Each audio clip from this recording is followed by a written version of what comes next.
တရားစခန်းဓမ္မဒါနအထိမ်းအမှတ်ဖြစ်ဖြစ်နှစ်ရက်တာနေ့တရားစခန်းမှာဦးဇင်းတို့ပထမနေ့ဖြစ်ဖြစ်ဒီနေ့ပေတပေါင်းသူတော်ကောင်းတို့မြတ်စွာဘုရားဟောကြားတော်မူခဲ့တဲ့တရားဒေသနာတော်တွေကိုနာယူကြည်ညိုခွင့်ရကြတယ်။ဦးဇင်းတို့လည်းပဲမြတ်စွာဘုရားဟောကြားတော်မူခဲ့တဲ့တရားဒေသနာတော်တို့ကိုဟောကြားခွင့်ရပါတယ်။ဒီတော့ဒီကနေ့တရားနာယူဖို့လှုပ်ထားကြတဲ့အစီအစဉ်ကနေခင်းတနာရီခွဲမှာတရားတစ်ကြိမ်နာမယ်ဦးဇင်းတို့ပြီးတော့၄နာရီခွဲမှာတရားတစ်ကြိမ်နာမယ်ပေါ့နော်အဲ့ဒီနေခင်းမှာတရားနာတဲ့တရား2ကြိမ်နာကြတဲ့အချိန်မှာဦးဇင်းတို့45မိနစ်50လောက်တရားတူတူလေးပေါ့ည9နာရီထိုးတဲ့အချိန်မှာနာယူမဲ့တရားဒေသနာကတော့တနာရီပိုလောက်ပေါ့နော်အဲ့တော့ဦးဇင်းတို့45မိနစ်50စာတရား4ပုဒ်ဟောပြမယ်ပေါ့ဒီနေ့2ပုဒ်မနေ့ပြန်2ပုဒ်ညတရားကတော့2ပုဒ်နာရမယ်ပေါ့နော်အဲ့တော့ဦးဇင်းတို့နေခင်းခါကာလမှာဟောမယ်တရား4ပုဒ်မှာဗာတရားဟောမလဲလို့စိတ်ကူးတဲ့အခါမှာသစ္စာ4ပါးတရားဟောမယ်လို့အဲ့ဒါလို့ဦးဇင်းစိတ်ကူးထားပါတယ်သစ္စာပါရမီဓမ္မရိပ်သာကစီစဉ်ကျင်းပကြတဲ့နော်သစ္စာရွှေစီဆရာတော်ရဲ့တရားဝဲမှာ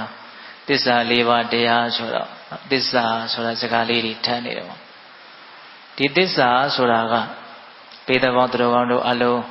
ကြာဖို့နာဝရှိပြီးသားစကားလုံးတစ်လုံးသစ္စာဆိုတာအမှန်တရားသစ္စာဟဝေတာတုတရံရတ္တနံအရသာတကအရသာထဲမှာသစ္စာရဲ့အရသာဒီအချိုမြင်ဆုံးပဲအကောင်းဆုံးပဲလို့ဒါလည်းပဲပေတတို့ကြားဖို့ပြီးသားဟုတ်လားကိုသစ္စာ4ပါးတရားဆိုတာကဒီသာသနာတော်မြတ်ကြီးမှာတန်ဖိုးအကြီးမားဆုံးသောတရားပေါ့တတ္တဝါတွေအတွက်လည်းပဲအရေးအကြီးဆုံးတရားပေါ့ဘာဖြစ်လို့လဲဆိုတော့ဒီသစ္စာ4ပါးကိုပฏิဝေဒအစဉ်ထွတ်ထွင်းပြီးတော့သိသွားမယ်ဆိုလို့ရှိရင်ပုထုဇဉ်ကနေအရိယာဖြစ်သွားတယ်လို့ဒီလိုခေါ်တာပဲမဟုတ်လားသစ္စာကိုတကယ်မသိကြသေးလို့တရားဓမ္မတို့ဦးဇင်းတို့တွေဟာပုထုဇဉ်ဘဝနဲ့နေကြရတော့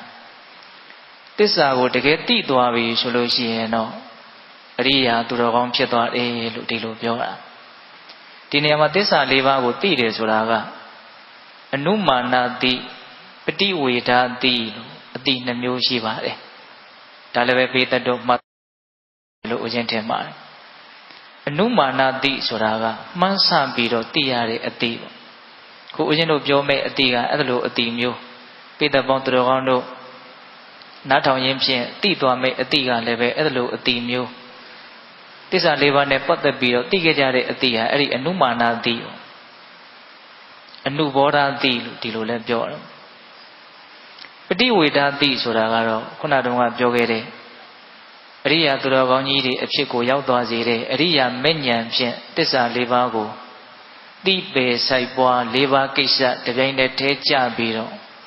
ထိုးထွင်းပြီးတော့သိသွားတဲ့အနေအထားမျိုးကိုပฏิဝေဒတိအဲ့ဒါလေဒီဆိုတော့ဘုရားကြီးကတော့အနုဘောဓတိနဲ့ပฏิဝေဒတိကိုရှင်းသွားအောင်ဥပမာလေးနဲ့ဗောဓိပက္ခိယတိပဏိကျမ်းစာထဲမှာရေးထားတာလေးရှိတယ်အနုဘောဓတိမှန်းဆပြီးတော့သိတယ်ဆိုတာကလည်းပဲမဖြစ်နိုင်တဲ့အရာမရှိတဲ့အရာကိုတော်ရန်မှန်းပြီးတော့ရမ်းပြီးတော့တွေးပြီးတော့သိတဲ့အတိမျိုးကိုဆိုလိုတာမဟုတ်ဘူးတဲ့ဥပမာဦးဇင်းတို့တနေရာမှာမီးထွန်းတာတဲ့အဲ့ဒီမီးတောက်ကိုတော့ဒါတိုင်းမမြင်ရဘူးသို့တော့အဲ့ဒီမီးတောက်ကြောင့်ဖြစ်ပေါ်နေတဲ့မီးရောင်ကိုမြင်ရတယ်လို့ဆိုကြပါစို့အဲ့ဒီမီးရောင်ကိုမြင်ရတဲ့အခါမှာဒီမီးရောင်ကိုမြင်ရသောအဖြစ်မီးတောက်ရှိတယ်ဆိုတာကိုသိကြပေါ့မသိနိုင်ဘူးလားသိနိုင်တယ်ဒါပေမဲ့မီးတောက်ကိုတော့မမြင်ရမီးရောင်ကိုမြင်ပြီးတော့မီးတောက်ရှိတယ်ဆိုတာကိုသိတဲ့အတိမျိုးအဲ့ဒါကိုအနုဘောဓတိလို့ဒီလိုခေါ်တယ်တဲ့မီးတောက်ကိုပဲဓာတ်ရိုက်မြင်လိုက်ရတဲ့အမြင်မျိုးအတိမျိုးကိုကြတော့ပฏิဝေဒတိလို့ခေါ်တယ်တဲ့ ဆရာတော်ကြီးကဉာဏ်အလွန်ကြီးတာဆိုတော့ပြောလိုက်ရင်ရှင်းသွားတယ်ရေးလိုက်ရင်ရှင်းသွားတယ်ပေါ့ဟုတ်လားခုလည်းပဲပိဋကပေါင်းသူတော်ကောင်းတို့သစ္စာ၄ပါးတရားကိုနာယူအပ်ခြင်းရဲ့အဓိကရည်ရွယ်ချက်ကတော့ပฏิဝေဒတိကိုရရှိဖို့အဲ့ဒီပฏิဝေဒတိကိုမရရှိသေးခင်မှာလည်းပဲပฏิဝေဒတိကိုရရှိဖို့အတွက်အလွန်အားကြီးတဲ့အထောက်အပံ့အကြောင်းတရားဖြစ်တဲ့အနုဘောဓတိကိုရရှိဖို့နော်အနုဘောဓတိမှတစ်ဆင့်ပฏิဝေဒတိဆိုတာကိုရအောင်ကြိုးစားကြရတာဟုတ်ရဲ့လားဒါကြောင့်ပိဋကပေါင်းသူတော်ကောင်းတို့နေရတာတရားစခန်းဆိုတော်လည်းပဲတရားကတော့တစ်ချိန်ပဲထိုင်ကြမယ်ပေါ့နော်ရောက်တော့ရောက်ခိုက်အချိန်ကလေးတွေလူပြီးတော့လောက်ကြရတာဆိုတော့တရားကိုများများနာဖြစ်အောင်နောက်ဦးဇင်းတို့ပြောတာလေးကိုလည်းပဲများများနားထောင်ဖြစ်အောင်မှတ်တမ်းတင်ပြီးသားလေးလည်းဖြစ်အောင်အဲ့လိုလေးစိတ်ကူးပြီးတော့အစကတော့ဒီထဲမှာစီစဉ်ထားတာကလူငယ်လေးတွေကနေခင်းကိုတရားတစ်ချိန်ပဲနာယူဖို့ပေါ့နော်အဲ့တော့ဦးဇင်းကရောက်တုံးကလေးကိုပို့ပြီးတော့များများလေးတရားနာဖြစ်အောင်ဆိုပြီးတော့တရားနှစ်ကြိမ်ဟောမယ်ပေါ့နေခင်းနော်အဲ့တော့ဦးဇင်းတို့ဒီကနေ့သစ္စာ၄ပါးအပိုင်း၄ပိုင်းပိုင်းပြီးတော့ဦးဇင်းတို့ပြောပါမယ်သစ္စာ၄ပါးဆိုတာပိဋကပေါင်းသူတော်ကောင်းတို့အလုံးယဉ်ဤကျွမ်းဝင်ပြီးသားအကျဉ်းမြင်အဖြစ်သိထားကြပြီးသားဒုက္ခသစ္စာသမုဒယသစ္စာនិရောဓသစ္စာမေဃသစ္စာဒီတရားအတူလေး၄ပုဒ်ဟောတဲ့နေရာမှာငါဘာတရားဟောရပါမလို့လို့စဉ်းစားတော့သစ္စာ၄ပါးကခေါင်းထဲကိုတန်းပြီးတော့ဝင်လာတယ်ပေါ့အဲ့တော့ဒီကနေ့ပထမနေ့ပထမဦးဆုံးနော်အကျိန်မှာဒုက္ခသစ္စာနဲ့ပတ်သက်ပြီးတော့ပိဋကပေါင်းသူတော်ကောင်းတို့မှတ်သားကြည့်ကြမယ်ဒီနေရာမှာသစ္စာ၄ပါးကိုပိဋကပေါင်းသူတော်ကောင်းတို့ရဲ့စိတ်ထဲမှာလေးလေးနက်နက်ဖြစ်သွားအောင်နော်ပြောချင်တာလေးတစ်ခုကဘုရင်တို့သစ္စာတန်ရုပ်ဆိုပြီးတော့တန်ရုပ်ပါဠိတော်မဟာဝဂတန်ရုပ်ပါဠိတော်ထဲမှာသစ္စာ၄ပါးနဲ့ပတ်သက်ပြီးတော့မြတ်စွာဘုရားဟောကြားထားတဲ့ဟောကြားချက်တွေကိုစုစည်းပြီးတော့မှတ်တမ်းတင်ထားတာရှိတယ်အဲ့ဒီထဲမှာမြတ်စွာဘုရားဘာဟောထားတယ်ဆိုတော့ယဟန်တို့တဲ့သစ္စာ၄ပါးကိုမသိဘဲနဲ့ဒုက္ခမချုပ်ငြိမ်းနိုင်ဘူးတဲ့သစ္စာ၄ပါးကိုသိမှသာလျှင်ဒုက္ခချုပ်ငြိမ်းနိုင်မယ်ပေါ့ဒီနေရာမှာမြတ်စွာဘုရားကတရားစကားဟောတဲ့နေရာမှာဥပမာဥပမေယပေးပြီးတော့ဟောတာအလွန်များတယ်ဥပမာနဲ့ပြောလို့ရှိရင်စိတ်ထဲမှာပို့ပြီးတော့ရှင်းလင်းသွားတဲ့သဘောလေးရှိတာ哦ဘယ်လိုဥပမာပေးလဲဆိုတော့ရှစ်ရှားရွက်တို့ထင်းရှူးရွက်တို့နဲ့ရေထုတ်လို့မရနိုင်ဘူးတဲ့ငါဟာရှစ်ရှားရွက်နဲ့ထင်းရှူးရွက်နဲ့ရေထုတ်ပြီးတော့အမောပြေအောင်နော်ရေထုတ်ပြီးတော့ယူခဲ့တယ်မင်းရေတောက်ပါအစရှိသဖြင့်ရှစ်ရှားရွက်နဲ့ရေထုတ်လာတယ်လို့ပြောမယ်ဆိုရင်အဲ့ဒါကိုယုံကြည်တဲ့အကြောင်းမရှိဘူးသစ္စာ၄ပါးကိုမသိဘဲနဲ့ငါဒုက္ခငြိမ်းပြီဒုက္ခချုပ်ပြီဒုက္ခအေးပြီလို့ပြောရင်လည်းပဲအဲ့ဒါအခြေအမြစ်မရှိဘူးယုံကြည်တဲ့အကြောင်းမရှိဘူးတဲ့ဘရုံမာကြာရွက်တို့ပေါက်ရွက်တို့နော်ဂွေးတောက်ရွက်တို့ဒီလိုအရွက်အကြီးကြီးတွေနဲ့ဆိုလို့ရှိရင်တော့ရေထုတ်လို့ရတယ်ပေါ့ရေကိုတဲလာလို့ရတယ်ပေါ့အဲ့လိုပဲသစ္စာ၄ပါးကိုသိပြီးမှသာလျှင်ဒုက္ခခတ်သိမ်းငြိမ်းတယ်ဆိုတာကိုဝန်ခံလို့ရတယ်သစ္စာ၄ပါးကိုသိပြီးတော့ငါဒုက္ခငြိမ်းပြီလို့ပြောရင်တော့အဲ့ဒါကိုယုံကြည်စရာအကြောင်းရှိတယ်အဲ့ဒီလိုမြတ်စွာဘုရားခရိဒပတ္တသုတ်တံမှာဟောထားတာရှိတယ်နောက်ပြီးဟောတာလေးတစ်ခုရှိသေးတယ်ဗျအိမ်တလုံးဆောက်မယ်ဆိုလို့ရှိရင်ပထမဦးဆုံးတိုင်အရင်ထူရတယ်ပေါ့အုံမြစ်ချပြီးတော့အဲ့ဒါတိုင်မှမထူဘဲနဲ့အပေါ်ပိုင်းစက်သက်ဆောင်တွေအပေါ်ပိုင်းတွေကိုတင်ခဲ့တယ်လို့ပြောရင်ဒါယုံကြည်တဲ့အကြောင်းမရှိဘူးဟုတ်လားအဲ့လိုပဲသစ္စာ၄ပါးကိုမသိဘဲနဲ့ဒုက္ခငြိမ်းခြင်းဆိုတဲ့အကျိုးတရားကိုမရနိုင်ဘူးဒါဟာသစ္စာ၄ပါးကိုသိဖို့ဘလောက်အရေးကြီးသလဲဆိုတဲ့ဟောပြောထားတဲ့ဒေသနာတွေပေါ့ဒါကြောင့်မြတ်စွာဘုရားက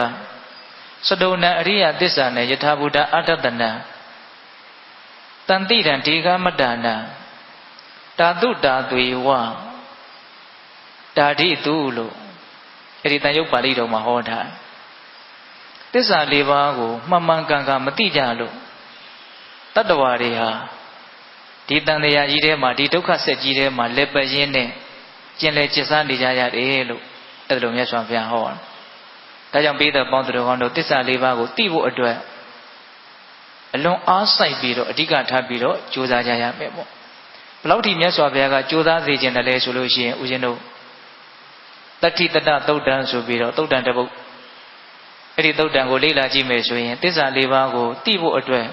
ဘလောက်ထိကြိုးစားသင့်တယ်လဲဆိုတဲ့မြတ်စွာဘုရားရဲ့ရည်ရွယ်ချက်ကိုသိနိုင်တယ်မြတ်စွာဘုရားဘယ်လိုဟောထားတုံးဆိုတော့ယဟန်တို့တဲ့တကယ်လို့သင်တို့ကိုလူတစ်ယောက်ကသင်ကိုမနှက်ခင်းမှာလှမ်းအချက်တရာထိုးမယ်ပေါ့မွန်းတဲ့ချိန်မှာလှမ်းအချက်တရာထိုးမယ်ညချမ်းအခါမှာလှမ်းအချက်တရာထိုးမယ်တရက်ကိုလှမ်းအချက်ပေါင်း300ထိုးခံရမယ်ဘယ်လောက်ကြာအောင်ထိုးခံရမှာလဲဆိုတော့နှစ်ပေါင်း100နော်တရက်ကိုလှမ်းအချက်300ထိုးခံရမယ်နှစ်ပေါင်း100အဲ့လိုသင်ခံမယ်ဆိုလို့ရှိရင်သစ္စာလေးပါးကိုသိရလိမ့်မယ်လို့မြန်တစုံတစ်ယောက်ကပြောမယ်ဆိုလို့ရှိရင်သစ္စာလေးပါးကိုသိဖို့အတွက်နှစ်ပေါင်း100တရက်ကိုလှမ်းအချက်300အထိုးခံလိုက်ပါတဲ့အဲ့ဒါလိုလှမ်းအထိုးခံရလို့သင်ဟာသစ္စာလေးပါးကိုသိမယ်ဆိုလို့ရှိရင်အဲ့ဒါလိုသိခြင်းကိုစင်စင်ရဲရဲမချမ်းမသာသိရတယ်လို့မဆိုနိုင်ဘူးတဲ့အဲ့ဒါချမ်းချမ်းသာသာဝမ်းမြောက်ဝမ်းသာသစ္စာလေးပါးကိုသိရတယ်လို့သာဆိုနိုင်နေတဲ့ဘာဖြစ်လို့လဲဆိုတော့သစ္စာလေးပါးကိုမသိလို့ရှိရင်အဲ့ဒါလိုလှမ်းထိုးခံပြီးတော့သိရတဲ့ဘဝနောက်ပစိန်နဲ့ခေါင်းကိုဖြတ်ပြီးတော့သိရတဲ့ဘဝနောက်မြားနဲ့အပြစ်ခံရလို့သိရတဲ့ဘဝအဲ့ဒီလိုဘဝတွေဟာရည်တွက်လို့ရနိုင်မှာမဟုတ်ဘူးတဲ့နှစ်ပေါင်း100တရက်ကိုလှမ်းအချက်300ဆိုတာကရည်တွက်လို့ရတယ်အလွန်ရှည်လျားတဲ့သစ္စာလေးပါးကိုမသိရင်ဆက်ပြီးတော့ဖြစ်ပေါ်လာမယ့်ဒုက္ခတွေဟာရည်တွက်လို့မရတဲ့အတွက်ကြောင့်ဆိုလိုတာကတရက်ကိုလှမ်းအချက်300နဲ့နှစ်ပေါင်း100လှမ်းအထိုးခံရတာသစ္စာလေးပါးကိုသိဖို့နဲ့စာရင်တန်နေပေါ့အဲ့ဒါကိုမြတ်စွာဘုရားကဝမ်းမြောက်ဝမ်းသာချမ်းချမ်းသာသာဒါကိုလက်ခံလိုက်ပါအဲ့ဒါလိုဟောတာဒါကြောင့်ဘိဓဘောင်းသူတော်ကောင်းတို့သစ္စာလေးပါးကိုမသိရင်ဖြစ်ပေါ်လာမယ့်ဆင်းရဲဒုက္ခသိရင်ချုပ်ငြိမ်းသွားမယ့်ဆင်းရဲဒုက္ခဒါတွေကိုကြည်ကြည်ပြတ်ပြတ်နားလည်ပြီးတော့သစ္စာလေးပါးကိုသိဖို့အတွက်များစွာအာမဆိုင်သင့်ဘူးလားအားဆိုင်သင့်တယ်ဟုတ်ရဲ့လားအဲ့ဒါမြတ်စွာဘုရားကခေါင်းမှာလောင်းနေတဲ့မီးကိုငြိမ့်တတ်တဲ့ဝရိယမျိုးကိုဝတ်ထားတဲ့အဝတ်ကိုလောင်းနေတဲ့မီးကိုငြိမ့်တတ်တဲ့ဝရိယမျိုးအဲ့ဒီလိုဝရိယမျိုးနဲ့သစ္စာလေးပါးကိုသိအောင်ကြိုးစားရမယ်လို့အဲ့ဒါလိုလဲဟောထားတာရှိတယ်ဒါလေးတွေကအသေးစိတ်ကလေးစဉ်းစားမှပို့ပြီးတော့မြတ်စွာဘုရားရဲ့တရားဒေသနာဟာအရာသာပေါ်တယ်ပေါ့နော်ဆိုကြပါစို့စိတ်ကူးကလေးနဲ့ကိုဝတ်ထားတဲ့အဝတ်ကိုမီးလောင်ကြည့်ပါကျန်တဲ့အလုပ်တွေအဲ့ဒီချိန်မှာဘာမှကောင်းတဲ့မထည့်လို့မရအောင်ဘာမှလည်းလုပ်လို့မရအောင်ဒါကိုပဲအရင်လက်ဦးပထမဦးဆုံးအရေးအကြီးဆုံးဟုတ်တယ်မဟုတ်လားအဲ့ဒီနေရာမှာထားပြီးတော့ကြိုးစားကြရမယ်အဲ့တော့သစ္စာလေးပါးကိုသိဖို့အလုပ်တွေဘယ်အလုပ်မျိုးမဆိုတဲ့အရေးကြီးတယ်အဓိကကြတယ်ဆိုတာမပေါ်လွင်ဘူးလားပေါ်လွင်တယ်တချို့စကားလုံးလေးတွေကကြားတော့ကြားဖို့နေတာပဲနားတော့နားထောင်ဖို့နေတာပဲဒါပေမဲ့ကိုကလေးလေးနက်နက်မတွေးလို့ရှိရင်လည်းပဲအရသာကဒီလောက်ကြီးမပေါ်တတ်ဘူးပေါ့ဟုတ်ရဲ့လားဒါကြောင့်ခေါင်းမှာလောင်နေတဲ့မီးကိုငြိမ့်သက်တဲ့ဝရိယမျိုးကိုးထားတဲ့အင်ကြီးပစိုးကိုလောင်နေတဲ့မီးကိုငြိမ့်သက်တဲ့ဝရိယမျိုးဖြင့်သစ္စာလေးပါးကိုသိအောင်ကြိုးစားရမယ်ဆိုတဲ့ဆုံးမချက်ဟာတကယ်တွေးကြည့်ရင်ဘလောက်အရေးကြီးသလဲဆိုတာကိုမပေါ်လွင်စေဘူးလားပေါ်လွင်စေတယ်နော်ဒါကြောင့်ဘိဓဘောင်းသူတော်ကတော့သစ္စာလေးပါးကိုသိအောင်ကြိုးစားတဲ့နေရာမှာအလွန်အားဆက်ရမယ်ပေါ့နောက်တစ်ဆက်တည်းပြောချင်တာကကျန်တဲ့ဒါနသီလသမာဓိပညာကုသိုလ်ကောင်းမှုတွေကိုပြုတိုင်းလည်းပဲဒီသစ္စာလေးပါးကိုသိလို့တဲ့ဆန္ဒကိုရှေ့တန်းတင်ပြီးတော့ပဲပြုကြရမယ်ပေါ့ငါလုပ်လိုက်တဲ့အလုပ်ဒီကောင်းတဲ့အလုပ်တွေဟာသစ္စာလေးပါးကိုသိဖို့ပဲအထောက်အပံ့ပြုပါစေဒါဆိုလို့ရှိရင်ပို့ပြီးတော့မြန်ဆန်သစ္စာလေးပါးကိုသိစရာအကြောင်းရှိတယ်ပေါ့တော့ခုချင်းတို့ပြောမှာကသစ္စာလေးပါးကိုသိခြင်းအနုဘောဓတိပฏิဝေဒတိနှစ်မျိုးရှိတဲ့အနက်ကအနုဘောဓတိကတော့ဒါတိုင်းရမယ်ပေါ့နော်ဒီအနုဘောဓတိကိုပဲအကြောင်းခံပြီးတော့တစ်ချိန်ချိန်မှာပฏิဝေဒတိကိုမရနိုင်ဘူးလားရနိုင်မယ်အဲ့တော့ဒီကနေ့ပထမပိုင်းအနေနဲ့ဘာပြောမလို့ဒုက္ခသစ္စာဒုက္ခသစ္စာဆိုတာကဒုက္ခဆိုတာဆင်းရဲခြင်းသစ္စာဆိုတာကအမှန်တရားသိကြပေါက်မလွဲမသွေမှန်တယ်ဆိုတဲ့အဓိပ္ပာယ်တော့ဒုက္ခသစ္စာဆိုတာဘာကိုပြောတာတော့ဆိုတော့ဒီခန္ဓာကိုယ်ကြီးကိုပြောတာပါဒုက္ခသစ္စာဆိုတာဘာကိုပြောတာတော့မြတ်ဒီခန္ဓာကိုယ်ကြီးကိုပြောတာနော်ဘဝမှန်ရင်ခန္ဓာမှန်ရင်ဘယ်ဘဝပဲဖြစ်ဖြစ်ဘယ်ခန္ဓာပဲဖြစ်ဖြစ်ဆင်းရဲခြင်းတရားမျှတာဖြစ်တယ်အောင်နော် ဆင်းရဲကလွဲလို့တခြားဘယ်တရားမှဖြစ်နေတာမရှိဘူးဒုက္ခမေဝဟိတံဘောတိဒုက္ခဒိဋ္ဌိဝေတိစနိညတထဒုက္ခတံဘောတိနိညာဒုက္ခនិရောဓတိတဲ့ဒုက္ခဒေတာလည်းဖြစ်နေတယ်ဒုက္ခဒေတာလည်းချုပ်သွားတယ်ဒုက္ခမှတပါးတခြားဖြစ်နေတာဘာမှမရှိဘူးဒုက္ခမှတပါးတခြားချုပ်သွားတာလည်းဘာမှမရှိဘူးတဲ့အလွန်ရှင်းတယ်ဒီဒေသနာလေးကဟုတ်လားဒုက္ခပဲဖြစ်တယ်ဒုက္ခပဲချုပ်တယ်ဒုက္ခကလွဲပြီးတော့တခြားဖြစ်တဲ့တရားဘာမှမရှိဘူးဒုက္ခမှတပါးတခြားချုပ်သွားတဲ့တရားလည်းဘာမှမရှိဘူးအဲ့တော့ဒီနေရာမှာဒုက္ခသစ္စာဆိုတာ ਨੇ ပတ်သက်ပြီးတော့ပေသပေါင်းသူတော်ကောင်းတို့ဓမ္မစကြာပါဠိတော်ကိုဘာသာရေးစိတ်ဝင်စားတဲ့လူကြွကြတယ်ပေါ့နော်အလုံးမလည်းပဲပြည့်ပြည့်စုံတဲ့တရားဒေသနာတစ်ခုအတိတ်ပဲကိုခေစီတွင်းကြအသေးစိတ်သိအောင်နားလည်အောင်လေ့လာပြီးတော့ရွတ်ဖတ်မယ်ဆိုရင်အလုံးမလည်းပဲစက်သိမင်္ဂလာရှိသလိုအသိဉာဏ်ကိုများစွာဖြစ်စေတယ်အဲ့ဒီဓမ္မစကြာတရားတော်ထဲမှာမြတ်စွာဘုရားကဒုက္ခသစ္စာနဲ့ပတ်သက်ပြီးတော့ဘယ်လိုဟောထားလဲဣဒံခောပနဘိက္ခဝေဒုက္ခအရိယသစ္စာဇာတိပိဒုက္ခသရပိဒုက္ခဗျာတိပိဒုက္ခမရဏံပိဒုက္ခအပိယဟိတံပြောခောဒုက္ခပိယဟိဝိပြောခောဒုက္ခယံပိဿာနတ်ရအောင်ကျင့်ရတယ်ဒီဇံတရားကိုပြုလုပ်နိုင်မှဇံတရားကိုဖြစ်အောင်လုပ်နိုင်မှဖြစ်မှာဆိုတာဖြစ်တယ်အဲ့တော့ဇံရဖို့ဆိုတာကလည်းပဲလူတော်သူတော်ထဲမှာနေရင်ဇံရဖို့ဆိုတာမလွယ်ဟုတ်လားအဲ့တော့ဘာလို့အောင်ဆိုလူသူဝေးတဲ့နေရာကိုရှောင်ခွာပြီးတော့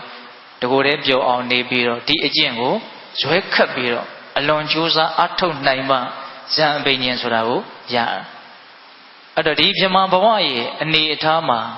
သင်္ခတဒုက္ခဟာအလွန်ကြီးကျယ်တယ်တဲ့တော်ထဲမှာအစားအသောက်ကိုချွတ်ချင်ချွေထားပြီးတော့ဒီအလုပ်ကိုစောင့်ချပြီးတော့ဝရိယထက်ထက်တန်တန်နဲ့ပျော်လဲလို့မပျော်လဲလို့ဆိုပြီးတော့လောက်ရတဲ့အနေအထားဟာချမ်းသာတယ်လို့ဆိုနိုင်ဘူးဒါကြောင့်ပြမတွေမှာသင်္ခတဒုက္ခအလွန်ကြီးတယ်တဲ့ဒါစတော်ကြီးဝေဖန်ပြဟုတ်လားအေးသင်္ခတဒုက္ခနဲ့သူတို့ဖန်တီးလိုက်လို့ပြမဖြစ်သွားပြီဆိုတော့တဏ္ဍပဒုက္ခဆိုတာဘာပြောတာတုံးနဲ့ငါဆိုပြီးတော့မာနမီတောက်လာတာတွေရှိတယ်တဲ့ဟုတ်လား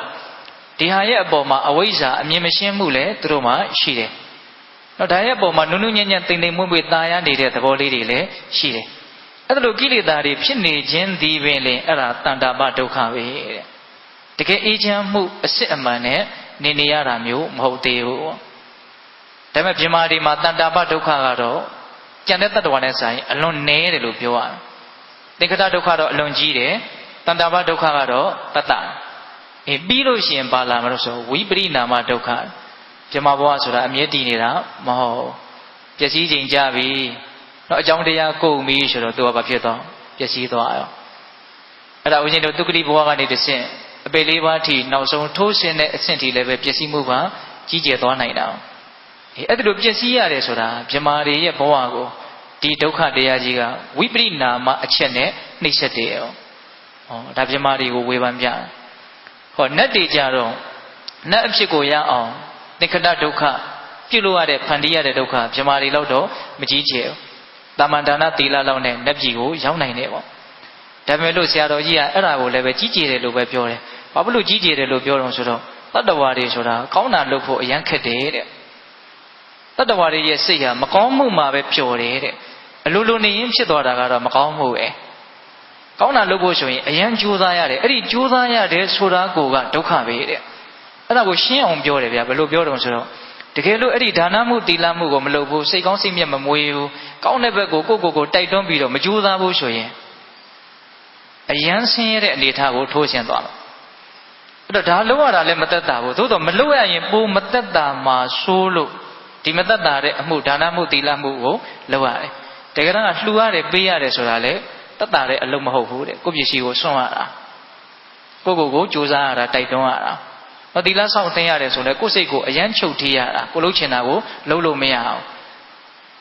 ဒါပေမဲ့ဒါကိုမလှုပ်လို့ရှိရင်အယမ်းဆိုးဝါးသွားမှာဆိုလို့ဒီဟာကိုလှုပ်ရတယ်အဲ့လိုဆိုရင်ဒီအလုပ်ဟာမနေတာလို့လှုပ်ရတဲ့အလုပ်ပဲတဲ့မနေတာလို့လှုပ်ရတဲ့အလုပ်ဆိုရင်ဒါဆင်းရဲတဲ့အလုပ်လို့ဆိုမလားချမ်းသာတဲ့အလုပ်လို့ဆိုမလားတဲ့ဆိုတော့ကြီးကဆင်းရဲတဲ့အလုပ်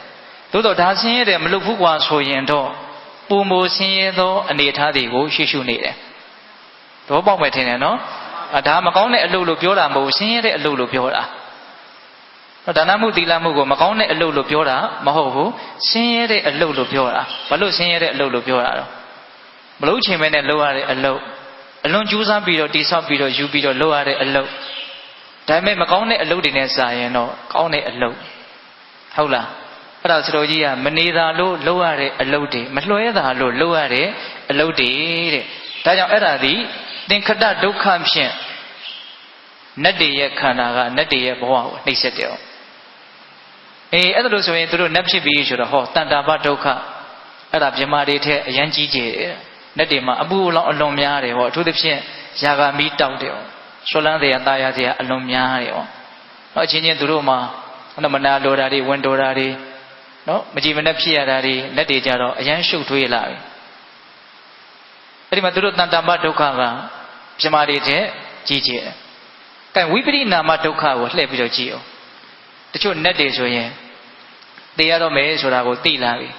နတ်တွေတချို့နတ်တွေကသေကနေ့မှာနမိတ်တွေပါတွေပြတယ်ဆိုတော့ပေးတယ်လို့ကြားဥပါတယ်အဲ့ဒါဆိုလို့ရှိရင်သူတို့ကမစားနိုင်မတော့နိုင်ဖြစ်ပြီအကြီးအကျယ်တုံလှုပ်ချောက်ချဒီစည်းစိမ်ကိုစွန့်ပြီးတော့ဆိုရတဲ့အနေအထားတစ်ခုကိုရင်ဆိုင်ရတော့မယ့်အခြေအနေမျိုးပေါ့ဒါနတ်တွေရဲ့ဝိပရိနာမဒုက္ခကြီးကျယ်ပုံကိုပြောပြတာဒါကတော့မြမာတို့နတ်တို့ရဲ့အကြောင်းပေါ့ရှစ်ဆက်ပြီးတော့ဦးဇင်းတို့ဝေဖန်ပြထားတာကဒကာဓမ္မတို့ဦးဇင်းတို့ရဲ့အကြောင်းလူသားတွေရဲ့အကြောင်းလူသားတွေရဲ့ခန္ဓာကလူသားတွေရဲ့ဘဝကိုပိလနထနှိမ့်ဆက်တယ်ဘယ်ပုံပဲနည်းနှိမ့်ဆက်တော့၃ချက်သင်္ခတ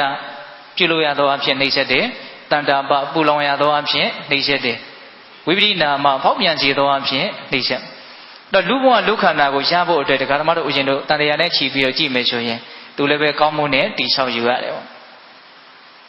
သင်္ခတဒုက္ခရှိခဲ့တယ်လူတွေကြတော့သင်္ခတဒုက္ခကနတ်တွေမြမာတွေရဲ့သင်္ခတဒုက္ခလောက်မကြီးဘူးအဲ့လောက်ကြိုးစားစရာမလိုဘူးပေါ့အဲ့ဒါကြောင့်မို့လို့ရလာပြီဆိုရင်တော့တန်တာပဒုက္ခကအလွန်ကြီးကျယ်တယ်တဲ့နော်ကိုရှာစားရတယ်ကံနဲ့တခါတည်းတွဲပြီးတော့အစဉ်ပြေမှုကပါမလားတချို့ကြတော့လည်းပဲပါလာတာလေးတွေရှိပါတယ်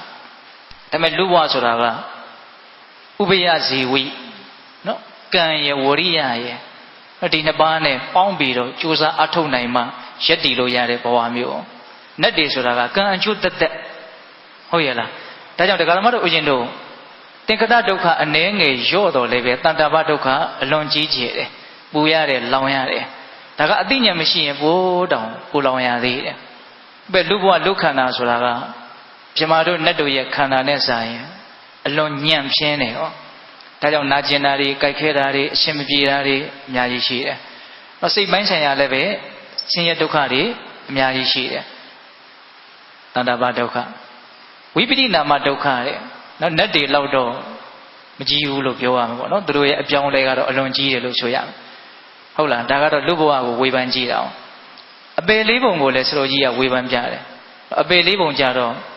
တဏ္ဍပါသင်္ခတဒုက္ခကအရင်ကြီးမကြီးဘူးတဲ့ဒီတိုင်းဖြစ်သလိုနေတာနဲ့ तू ကရောက်သွားတဲ့နေရာတော့ပေါ့လားနောက်တစ်ခုကြီးရင်တစ်ခုကနည်းနည်းသေးသွားတဲ့သဘောရှိတယ်ဒါကဆရာတော်ကြီးရဲ့ဉာဏ်ကိုမှီပြီးတော့ဦးဇင်းတို့ပြောပြတာ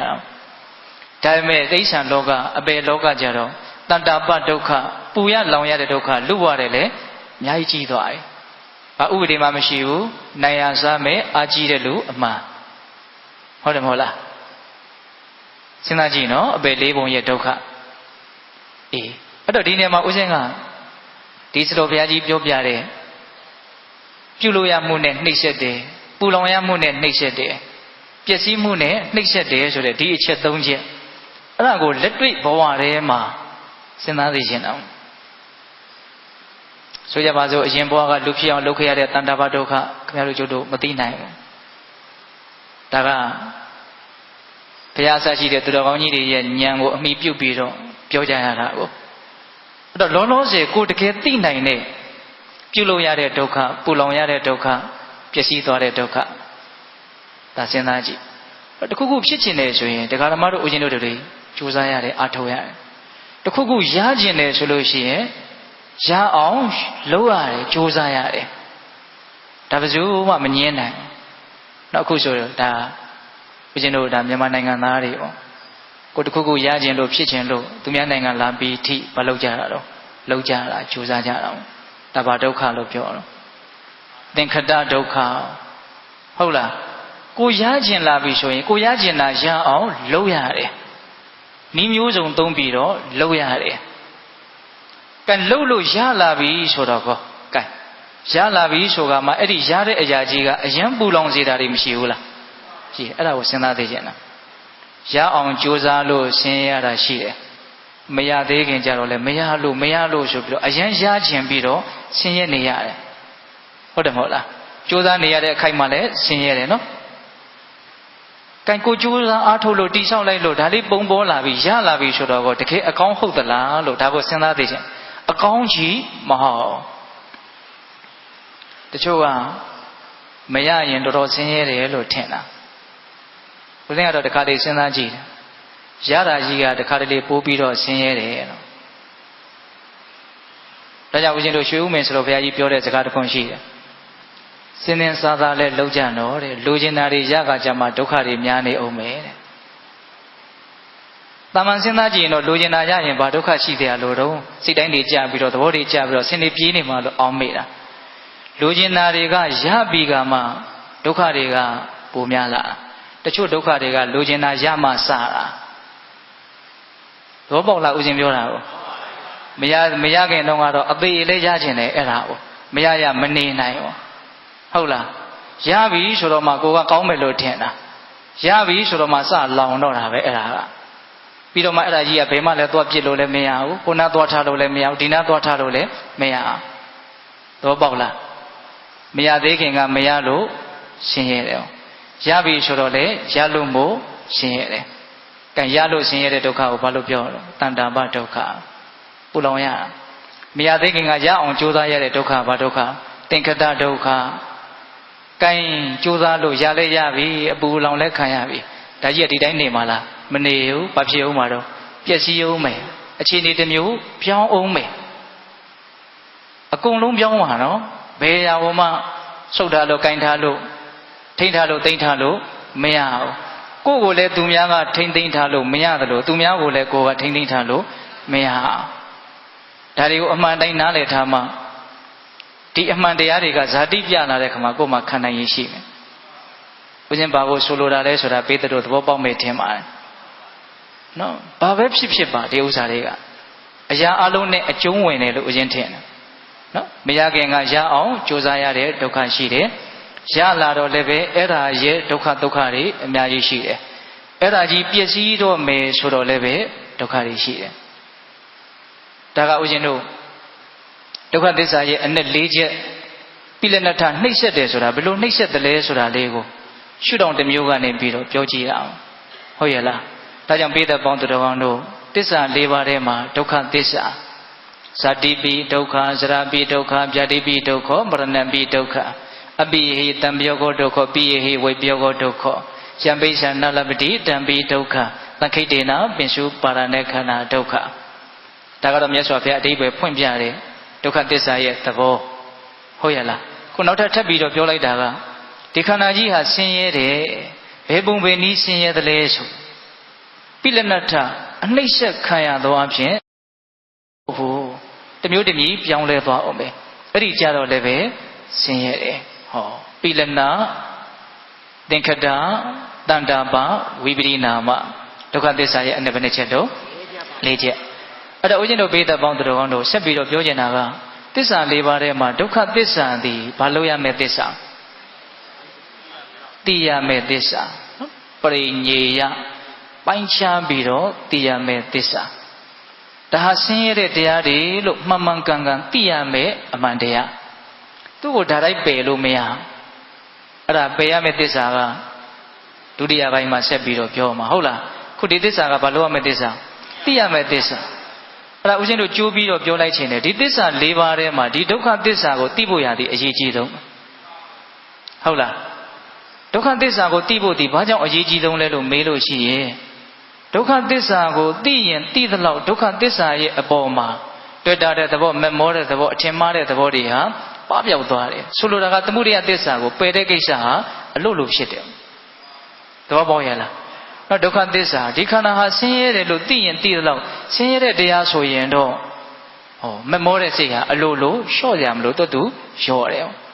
တကူမှလောဘလျော့မလျော့ဆိုတာဒီတရားတွေရဲ့ပေါ်မှာမှန်ကန်ဘလောက်သိတယ်လဲမသိဘူးလေဆိုတာပေါ်မှာမူတည်တာ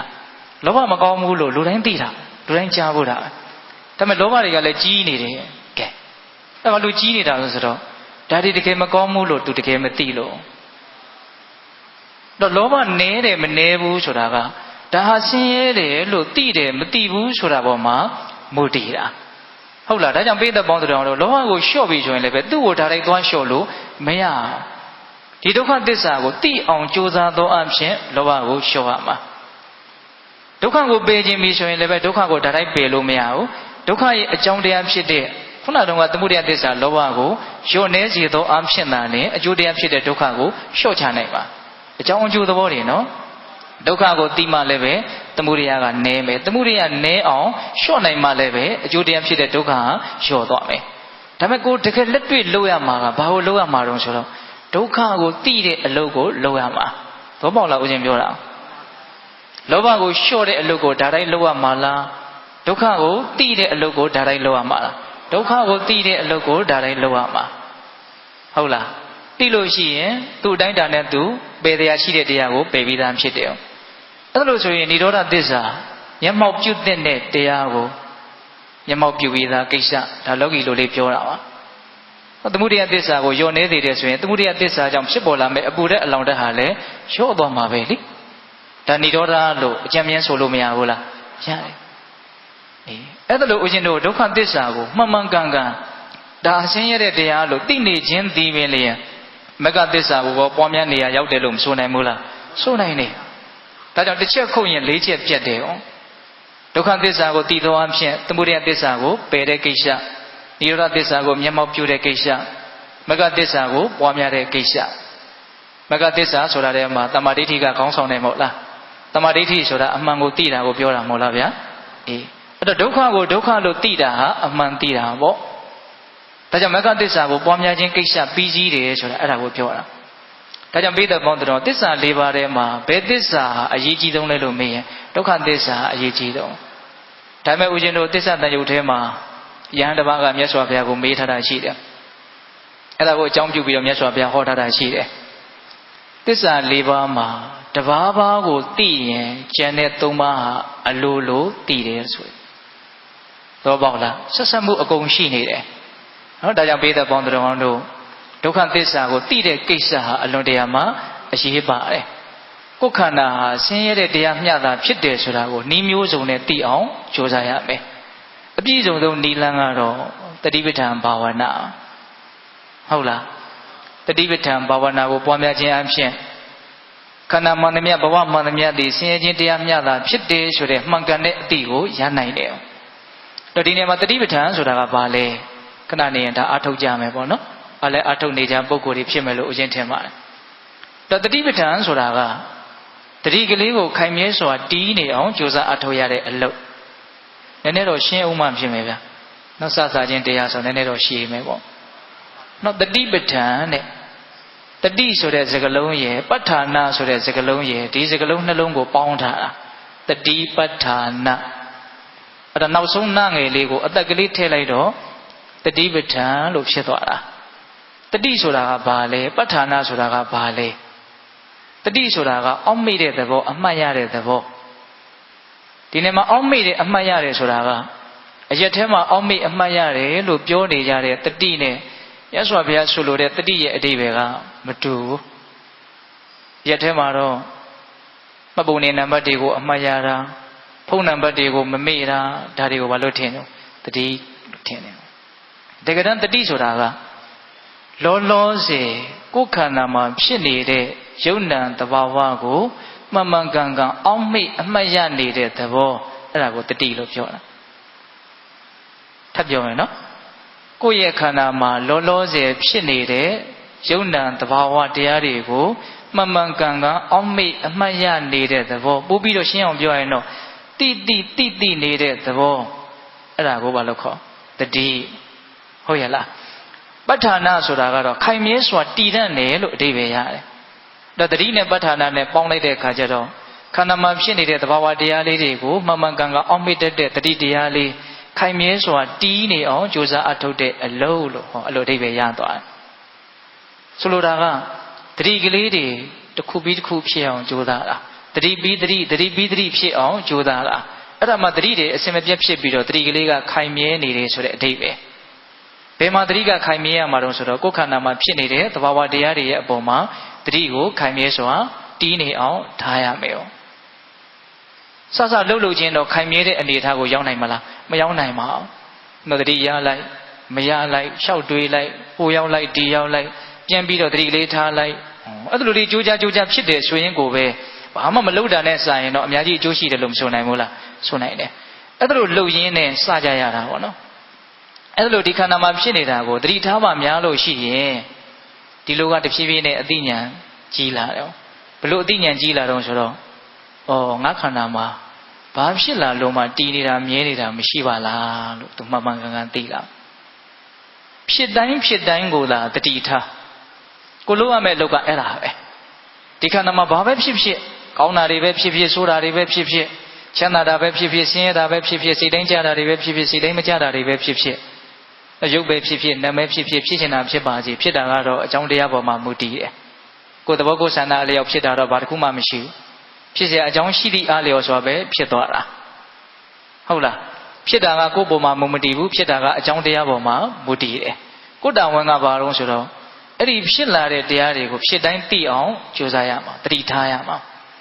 အဲ့လိုတတိထားတဲ့နေရာမှာအပူအလိုမလုပ်ရဘူးဖြည့်ဆွက်ချက်တွေနှုတ်ပယ်ချက်တွေမလုပ်ရဘူးသူဖြစ်နေတဲ့အတိုင်းလေးအရှိကိုအရှိတိုင်းလေးရိုးရိုးလေးဒါကဘာလို့အောင်လို့သိအောင်ကြိုးစားရမယ်စင်စစ်မပြတ်သိအောင်ကြိုးစားရမယ်တတ်နိုင်တဲ့မြတ်သတိစိတ်အောင်ကြိုးစားရမယ်ဟုတ်လားအဲ့လိုအမြဲတမ်းဖြစ်တိုင်းသိအောင်ကြိုးစားမယ်ဆိုတဲ့ခံယူချက်လေးနဲ့ကြိုးစားကြည့်နော်အဲ့လိုကြိုးစားမယ်ဆိုလို့ရှိရင်ဒီခန္ဓာမှာဘယ်လိုသဘာဝတရားတွေပဲဖြစ်လာတည်မြဲနေတာတခုမှမရှိဘူးလို့သူကောင်းကောင်းနားလဲအဲ့တော့ဒကာဓမ္မတို့ဦးဇင်းရဲ့ခန္ဓာမှာအကျဉ်းများဖြင့်ညင်ညင်ကြားခြင်းနမ်းခြင်းစားခြင်းထိခြင်းတွေးခြင်းဆိုတဲ့ဒီ6အုပ်စုဖြစ်နေကြတာပဲလေအကြောင်းအားလျော်စွာဟုတ်တယ်မဟုတ်လားဒီကိစ္စတွေကလည်းပဲအသေးချာလေးစိတ်ဓာတ်မရညံနဲ့စဉ်းစားကြည့်မယ်ဆိုရင်တောင်မှသူတို့ရဲ့သဘာဝကပေါ်လွင်ပါတယ်မြင်တာလည်းမြင်ပြီးတာပဲလေနောက်ထပ်မြင်တာတော့ရှိတယ်ပေါ့နောက်ထပ်မြင်တာကဒလဇက်ဆိုသလိုကြီးအစားထိုးဖြစ်တော့ဒကာဓမ္မတို့ဦးဇင်းတို့တွေကတစ်စက်တည်းမြင်နေတယ်လို့ထင်တယ်ကြားတာလည်းကြားပြီးသွားတာပဲနောက်ထပ်ကြားတာတော့ရှိတယ်ဒါပေမဲ့အဲ့ဒါလည်းရက်တည်နေတာမဟုတ်ဘူးသူလည်းပြီးသွားတာပဲအဲ့ဒါလိုပဲနမ်းရှူတယ်စားတောက်တယ်တွေးထိတယ်တွေးကြံတယ်အဖြစ်အများဆုံးကတော့တွေးထိမှုနဲ့အတွေးအကြံကတော့အဖြစ်အများဆုံးဖြစ်မယ်ပေါ့နော်ဒုတိယနဲ့တတိယလိုက်မဲ့တရားကတော့အတန်ကိုကြားနေရတဲ့ကိစ္စနဲ့မျက်လုံးဖွင့်ထားရင်တော့မြင်နေရတဲ့ကိစ္စဒီအနတ်နဲ့အရသာကတော့ကြိုးကြားလောက်ပဲထင်ရှားမယ်ပေါ့ဟုတ်လားဒီမြင်တဲ့ကိစ္စနဲ့ကြားတဲ့ကိစ္စဘယ်ဟာကများမယ်လို့ထင်လဲသတိထားကြည့်ရင်ကြားတဲ့ကိစ္စကများသူပိတ်ထားလို့မှမရပဲဟုတ်တယ်မဟုတ်လားဒီပို့ပြီးတော့များတာကဘယ်သူလာမလို့ဆိုတော့ဒီထိတဲ့ကိစ္စနော်ထင်ရှားတာတွေရောမထင်ရှားတာတွေရောထိတဲ့သဘာဝဟုတ်လားအများဆုံးကတော့ဘယ်သူဖြစ်မယ်တော့တွေးတဲ့ကိစ္စဟုတ်တယ်မဟုတ်လားဒါတွေဘယ်မှာဖြစ်နေအောင်ဆိုတော့ဒီခန္ဓာမှာဖြစ်နေတာအဲ့ဒီဖြစ်နေတဲ့တရားတွေကိုဖြစ်တိုင်းသိအောင်ကြိုးစားရမယ်ကြိုးစားခြင်းဖြင့်သာလျှင်ကျွမ်းကျင်လာလိမ့်မယ်ဟုတ်လားအဲ့လိုကျွမ်းကျင်လာပြီဆိုလို့ရှိရင်နားလည်လာမယ်သဘောပေါက်လာမယ်ဘယ်လိုနားလည်လာမလို့ဘာမှမတည်မြဲဘူးဆိုတော့နားလည်လာမယ်အဲ့ဒါဝိပဿနာဉာဏ်စရတာသဘောပေါက်လားဦးဇင်းပြောတာနော်ကိုစပြီးတော့ကြိုးစားရမှာကတော့ဖြစ်တိုင်းသိအောင်ကြိုးစားရမယ်ဖြစ်တိုင်းသိရင်တော့အစကနဦးမှာဒုက္ခတွေဖြစ်တယ်ဒုက္ခတွေဖြစ်တယ်မြင်တာတွေဖြစ်တယ်ကြားတာတွေဖြစ်တယ်အမျိုးကိုစိုးနေတယ်ပေါ့ရေတွက်လို့မလွယ်တော့ဒီခန္ဓာမှာဖြစ်နေတဲ့အမျိုးအစားတွေကိုအကုန်ပြောဖို့မလွယ်နာမည်တက်ဖို့လည်းမလွယ်ဘူးတချို့ဟာတွေကနော်ဆိုကြပါစို့အရသာဆိုတာလေးကိုပဲပိဋကတို့စဉ်းစားကြည့်အရသာကိုနာမည်တက်ဖို့အလွန်ခက်တယ်အချိုတယ်ဆိုတာတဲမှာကိုအမျိုးအစားပေါင်းဘယ်လောက်ရှိမလဲဘယ်လောက်လို့မပြောနိုင်မှုေးပြီးတော့ချိုတာရှိမယ်လေးပြီးတော့ချိုတာရှိမယ်ပေါ့လေးချိုတာရှိမယ်ပြောလို့မရဟုတ်တယ်မဟုတ်လားအဲ့ဒါလိုပဲဦးဇင်းတို့ပိဋကပေါင်းတော်ကောင်းတို့အမျိုးအမည်အဖြစ်အလွန်တရာမှများပြားတဲ့သဘာဝတရားတွေအကြောင်းအားလျော်ဆိုတာဒီခန္ဓာမှာဖြစ်တယ်အဲ့တော့စပြီးတော့သတိထားကားမှာတော့မတူတဲ့ကွဲပြားခြားနားတဲ့သဘာဝတရားတွေကိုသိရတယ်ပေါ့ရုပ်ပိုင်းဆင်ရဆိုရင်လည်းပဲပူတယ်အေးတယ် မာတယ်ပျော်တယ်နတ်မိုင်းဆင်ရဆိုရင်လည်းချမ်းသာတယ်ဆင်းရဲတယ်အစရှိသဖြင့်မတူညီတဲ့ကွဲပြားခြားနားတဲ့လက္ခဏာရှိတဲ့သဘာဝတရားတွေကိုသိရတယ်ပေါ့သိပါများတဲ့အခါကျတော့အဲ့ဒီမတူညီတဲ့သဘာဝတရားတွေရဲ့တူညီတဲ့လက္ခဏာကိုသိလာတယ်မတူညီတဲ့သဘာဝတရားတွေရဲ့တူညီတဲ့လက္ခဏာကဘာကိုပြောတာတော့နေဆာလက္ခဏာကိုပြောတာရုပ်ပဲဖြစ်ဖြစ်နာမ်ပဲဖြစ်ဖြစ်ပေါ်ရန်ကြည့်ရင်တော့ရုပ်နဲ့နာမ်ကမတူဘူးတော့ရုပ်ကဖောက်ပြန်တဲ့သဘောနာမ်ကအာယုံကိုသိတတ်တဲ့သဘောအကျဉ်းမြင်အားဖြင့်မတူဘူးနော်ဒါပေမဲ့ရုပ်ပဲဖြစ်ဖြစ်နာမ်ပဲဖြစ်ဖြစ်အနိစ္စဖြစ်သွားတာချင်းကြတော့တူသွားတယ်မတူညီတဲ့လက္ခဏာကိုဦးဇင်းတို့စာလို့ပြောရရင်အဲ့ဒါဝိသေသလက္ခဏာလို့ဒီလိုပြောရတယ်တူညီတဲ့လက္ခဏာကိုတာမညလက္ခဏာလို့ဒီလိုပြောရတယ်အဲ့ဒါတာမညလက္ခဏာကိုသိရမှဉာဏ်ပညာထက်မြက်တယ်လို့ဆိုတယ်ဘောပေါက်လားဆိုကြပါစို့ဝေဒနာဆိုရင်လည်းပဲချမ်းသာတာနဲ့ဆင်းရဲတာနဲ့တူသလားမတူဘူးချမ်းသာတာကချမ်းသာတာပဲဆင်းရဲတာကဆင်းရဲတာပဲဒါပေမဲ့အဲ့ဒီမတူညီတဲ့ဝေဒနာတရားတွေမှာတူညီနေတဲ့အနိစ္စလက္ခဏာကြတော့မတူဘူးလားတူတယ်အနိစ္စဖြစ်တာချင်းတော့တူတူပဲဟုတ်လားဒါကြောင့်စကြည့်ခါသားမှာအထုတ်ခါသားမှာတော့ချမ်းသာတာတွေဆင်းရဲတာတွေအမျိုးမျိုးတွေ့ရမယ်ပေါ့အထုတ်တဲ့အလေးလာများသွားလို့ရှိ